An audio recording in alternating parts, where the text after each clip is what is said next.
Former President Obama unleashed a scathing attack on his successor and the Republican Party. It did not start with Donald Trump. He is a symptom, not the cause.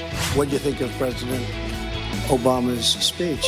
And I said, I'm sorry, I watched it, but I fell asleep. When you hear how great the economy is doing right now, let's just remember when this recovery started. I have to say this to President Obama. This is called not recovery. This is called rocket ship.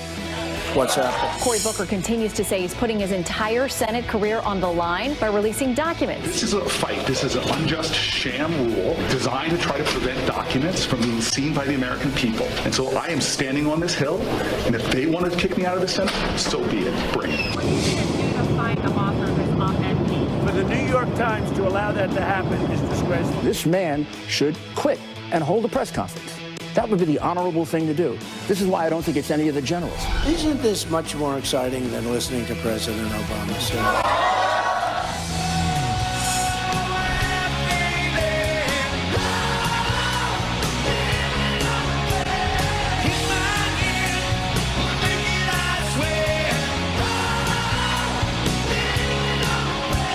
Ed, who chose the music today? I did, and I'm already dancing. Apparently, I'm not going to be able to talk today. Jedediah is here. She's going to let you know it. I mean, she doesn't wait. It's true. Yeah. I did. I picked the music. Gotta come in dancing. If you don't come in dancing, are you what's like that? from Staten Island or something? I am from Staten Island. She's not shy. My first concert was a Bon Jovi concert. I'm representing. I'm in the house. I love it. Welcome. I'm awake. It's 6 a.m. So We're glad to have you this morning. Yeah, Return of the Jedi. Exactly. All right. Nice to have you here. It's great to have Thanks you. for having me. Are we going to play a lot of the hits this morning? Listen, She's picking all the songs. it's a surprise. It but is. I will tell It you, really I brought is. a little Staten Island and Brooklyn in the house today. So You're gonna get to know Jedediah a lot more. About 6:30 Eastern, we're gonna start rolling out some details all about her. True. And we've got some surprises. She has a bucket list she told us about. She wants to scratch some things off the list. Yeah.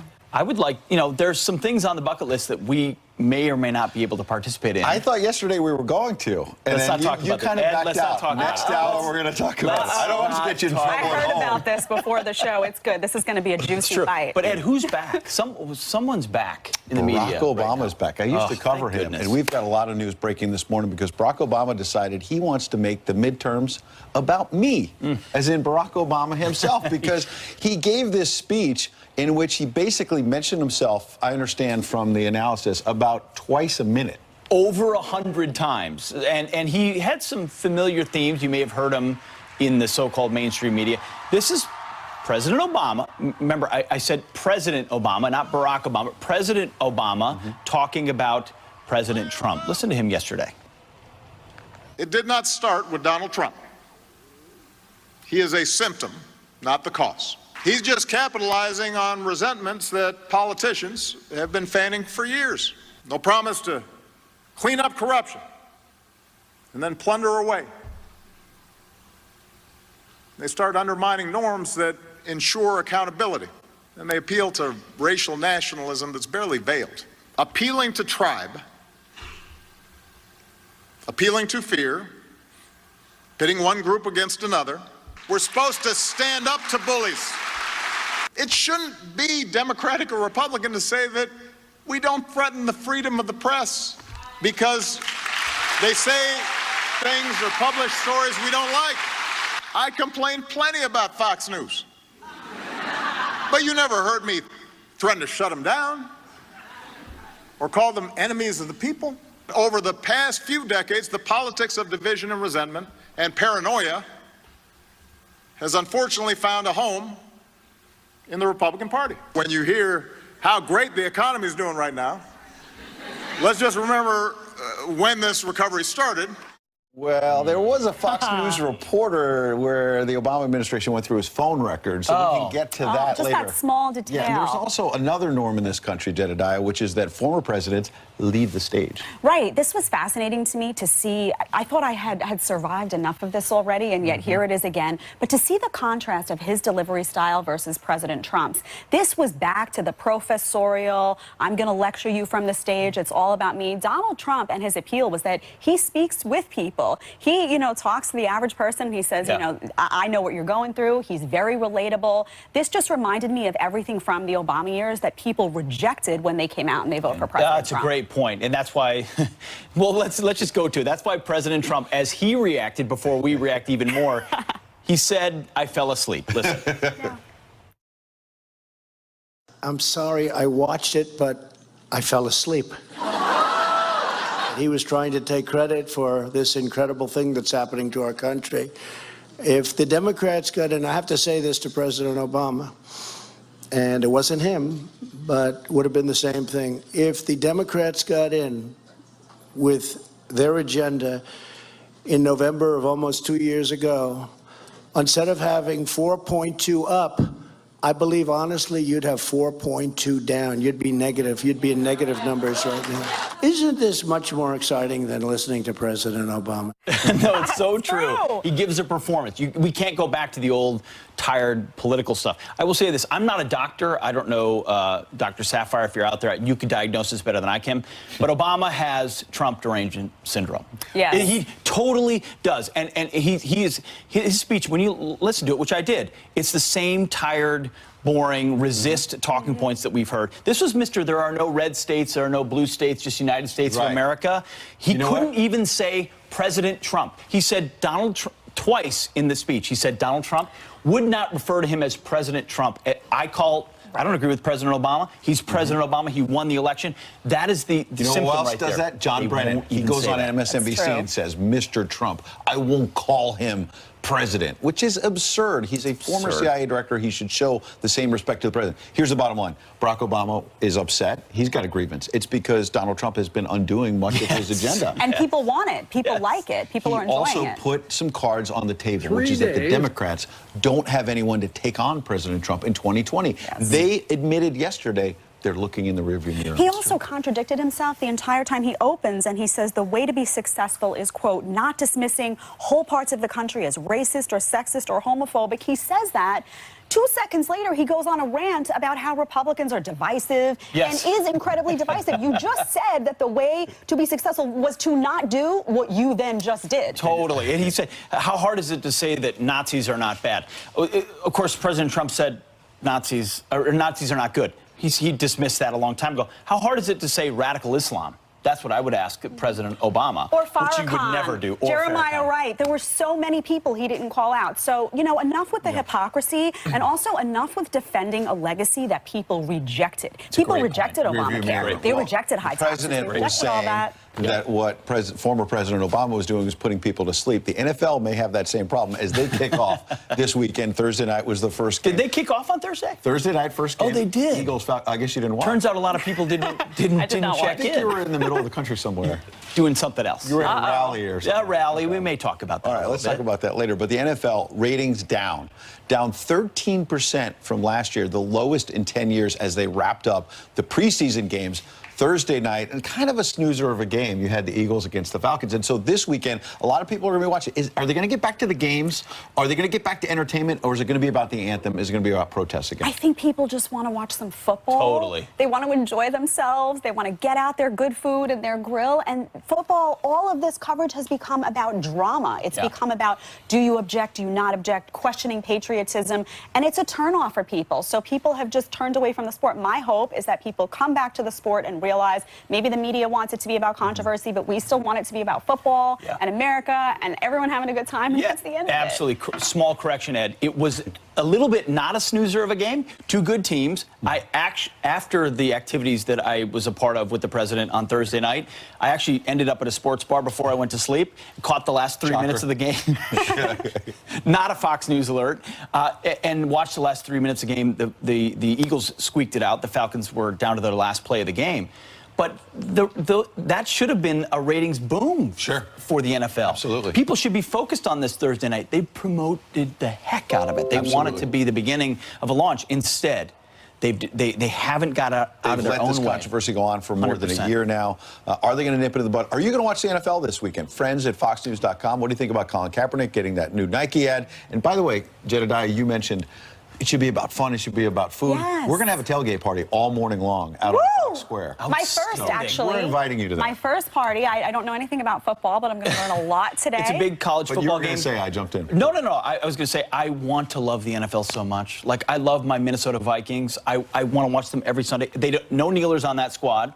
They wouldn't take it. So that's my free pass. But it is frustrating, to your point. I just want politics out. Right. There has to be a space that's not political. There have you ever tried to kick a field goal? I have never even touched a football. We might put you through the paces later in the show. Of course you will, because I've never done it, and that's great TV. For now, we'd like you to read some headlines. So, turning now to your headlines. George Papadopoulos now breaking his silence after being sentenced to 2 weeks for lying to the FBI in the Russia investigation. The former Trump campaign aide claims he mentioned setting up a meeting between the president and Vladimir Putin. The collective energy in the room seemed to be interested in the collective energy. Was Donald Trump interested? The candidate, you know, he gave me sort of a nod. He wasn't committed either way, but it was. I took it as he was thinking. President Trump, who's denied any wrongdoing, weighed in on the sentencing, tweeting 14 days for $28 million. $2 million a day, no collusion. A great day for America. The U.S. is considering its options in case Syria uses chemical weapons in Idlib. Our top military general discussing plans with President Trump after an American envoy said there's evidence of Syria planning to attack the rebel-controlled territory. Some people in Syria already prepping in case of an attack. President Trump has bombed Syria twice over its alleged use of chemical weapons.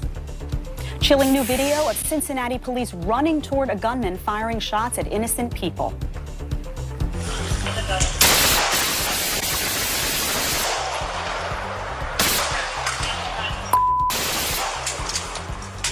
Wow. Brave officers taking down Omar Perez by fatally shooting him through a glass window. The gunman is accused of killing 3 people and injuring several others at the downtown bank. A pistol and more than 200 rounds of ammunition were found on Perez. Police are still looking for a motive.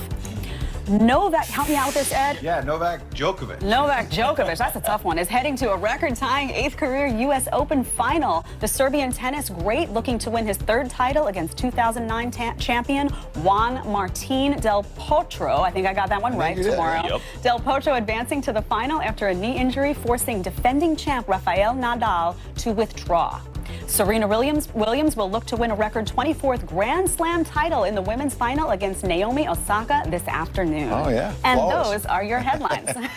By the way, George Papadopoulos, 14 days after all of this. 14 days. I know. And it's hard. You don't want to laugh, though, because the man's life has essentially been, I don't want to say destroyed, but it's been damaged badly. And he ends up getting 14 days. There's really no evidence of collusion. We're going to talk about that next hour. What do you think about that? Friends at FoxNews.com. That sentence is remarkable. It really is. Meanwhile, under siege from all angles over that anonymous op-ed. Not the way the White House is supposed to work, not normal. They should invoke the 25th Amendment. Real witch hunt going this time, and it's happening in the West Wing. But will the anti-Trump resistance backfire on the left? We'll debate it. Fair and balanced next. Plus, Tesla founder Elon Musk lighting up the internet after smoking a little pot on a live podcast. Wow. We're not doing that on the show. Turns out, I guess he could be in big trouble. Wow. Joe Rogan got him in that trouble. We'll bring it to you.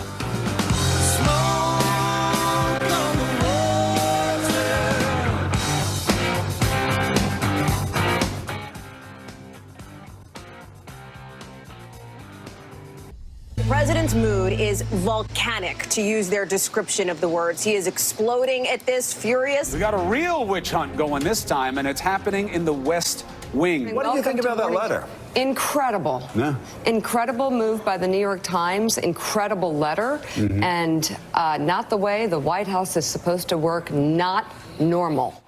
Have they ever said that it was a good day at the White House? We'll have to look for that tape. The swamp is just not letting up. President Trump under siege from Democrats, the media, and even some from inside his own administration, as seen from that anonymous New York Times op-ed. And he's now calling on the Justice Department to investigate it.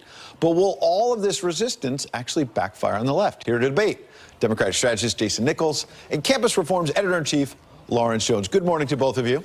Good morning. Good morning, Ed. Jason, I want to start with you. Doesn't this play right into the president's hands? He's been saying there's a deep state, they're out to get me, and then all of a sudden an op-ed pops up suggesting maybe there is a deep state and maybe they are out to get him. Well, again, I think it's a little bit irresponsible to even talk about a deep state. That's for people like Alex Jones to talk about. What we can talk about is Bob Woodward's book, probably the most decorated journalist of our lifetime, where people describe the president as an idiot, having the understanding of a fifth grader, having right. to And hide pardon me, documents Jason, from but him. all of those cabinet officials like General Mattis and others have said that they didn't say that. So we'll have that debate. But I didn't ask you about the Woodward book, and I appreciate that you're trying to compare me or others to Alex Jones. Sorry, that's no, not true. I didn't do that, Ed. Okay, but I just asked you a fair that. question. You jumped on this idea that it's a conspiracy theory. Here's my simple thing. The president, we don't have to use the phrase deep state, but the president says there's people out to get me. And then the New York Times publishes this op-ed from some anonymous person who, if they really are upset with the president, shouldn't they raise their hand and say, I resign and here's why? Well, I would agree that I'm never a fan of anonymous things, but I'll tell you, or anonymous sources even, but I'll tell you this, we have a president who is, hell-bent on trying to destroy certain people, and he's very vindictive. So I think that this person is trying to protect themselves and probably their families and other people around them. We have the person who is the most powerful man potentially in the world, and so I think you have to be concerned about those Let me things. get Lawrence in here. Lawrence, I gave Jason, we're friendly, we see each other in D.C. all the time. All the time. I gave him 2 cracks at it, and I didn't really hear an answer.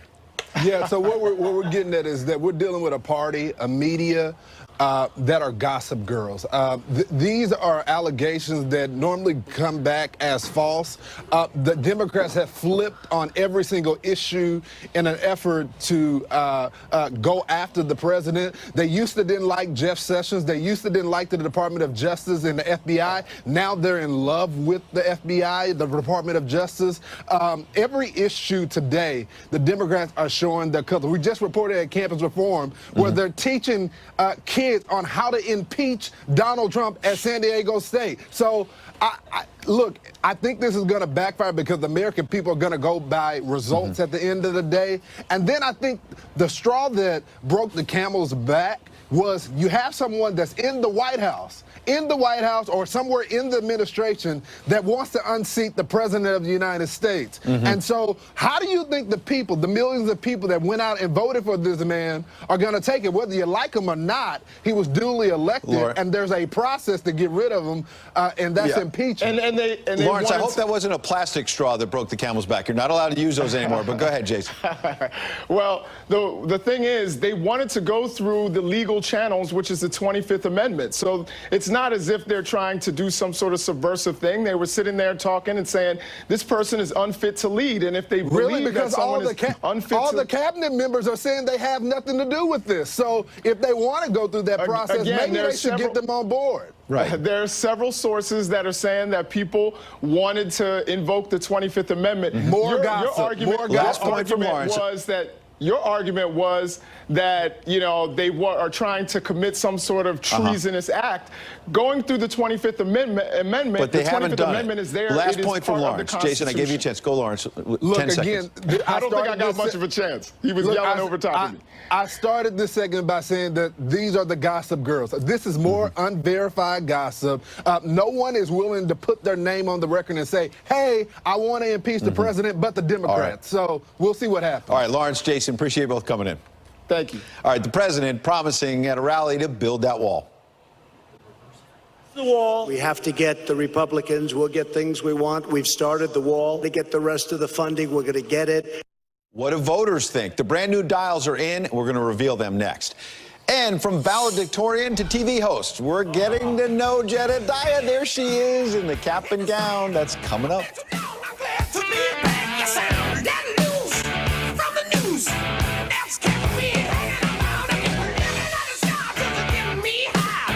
This is not a... Good morning again. Some quick headlines. The military could help finish building the southern border wall if the president doesn't get his way.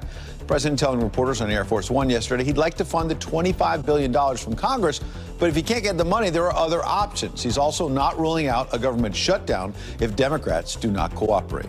Meanwhile, attacks are surging at the border against agents, proving illegal immigrants are getting more violent. According to a new government report, there were more than 800 assaults on border agents last year and 48 attacks against ICE agents, nearly doubling from the year before. Jedediah? President Trump taking his message straight to supporters in Montana ahead of the midterms. But what did the voters think? Right here with the brand new dials from Trump's Montana stop is president and partner at Maslansky and Partners Lee Carter. Lee, I was there. The crowd was fired up. But what's most important is how voters everywhere react to his speech. So first he talked a little bit about the New York Times anonymous op-ed. This is what he said and the reaction. Anonymous, gutless, coward. Nobody knows who the hell he is or she. But for the sake of our national security, the New York Times should publish his name at once. I think their reporters should go and investigate who it is. That would actually be a good scoop. Your take. So you can see that Republicans gave this an A, and independents a C, and Democrats gave it an F. Now, what I think is really interesting is that everybody's looking at the same set of facts and reacting totally different. Republicans are saying there, yes, let's investigate. This is totally wrong. Democrats are saying, don't go after the New York Times. This is free speech. We have a right to hear this kind of stuff.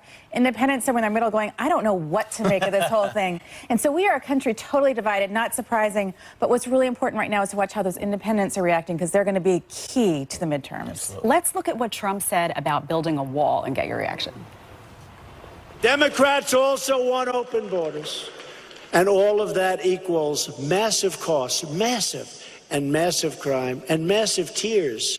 Republicans want strong borders. We want to finish the wall. We have to get the Republicans. We'll get things we want. We've started the wall. To get the rest of the funding, we're going to get it. So independents looking a bit up on that. They sure are. You can see this. Republicans gave an A, independents a B, and Democrats an F. Democrats totally against the wall. Totally Shocking, against I tell immigration. But Democrats better get with a program going into the midterms, because this is an issue that's very, very important to the independents. And you could see, for the most part, independents weren't tracking last night with Republicans. On certain issues like immigration, they're right there with them, and they want this done. I've spoken to some voters in Montana after the speech. The wall is like a #1 for Trump supporters. Yep. But Lincoln's Gettysburg Address actually came up in Trump's address. This is what he said. We'll get your reaction. You know, when Abraham Lincoln made the Gettysburg Address speech, the great speech, do you know he was ridiculed and he was excoriated by the fake news? They had fake news. 50 years after his death, they said it may have been the greatest speech ever made in America. That's going to happen with us. So a little history there, yeah. I was so surprised, because sometimes when the